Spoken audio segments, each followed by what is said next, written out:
Hello বন্ধুরা, কেমন আছেন সবাই? নতুন ভিডিওতে সবাইকে স্বাগতম। নৌকায় চড়তে কে না ভালোবাসে, তবে নৌকায় চড়া কি আর সবার হয়? বিশেষ করে বাচ্চারা তো অনেক রিস্কে থাকে, নৌকায় উঠতে সবসময় পারে না। এজন্য যদি সেটা শহরে হয় এবং 1 হাত বা 2 হাত পানির উপরে হয় তাহলে তার কোনো কথাই নেই। ভিডিওটি ভালো লাগলে অবশ্যই লাইক, কমেন্ট এবং সাবস্ক্রাইব করবেন এবং সাপোর্ট করবেন। দৃশ্যটি আসলে খুবই ভালো ছিল, কেননা শুকনোর উপরে নৌকা চালানো। এটি ফরিদপুর পুনাক শিল্পমেলায় মাঠের মধ্যে এই ব্যবস্থাটা করা হয়েছে।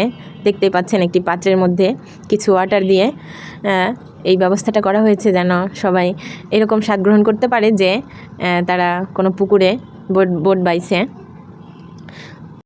নৌকাগুলো দেখতে খুবই সুন্দর ছিল, যে কোনো বয়সের মানুষ উঠতে পারতো। তো বন্ধুরা, ভিডিওটি কেমন লাগলো জানাবেন অবশ্যই। ধন্যবাদ সবাইকে।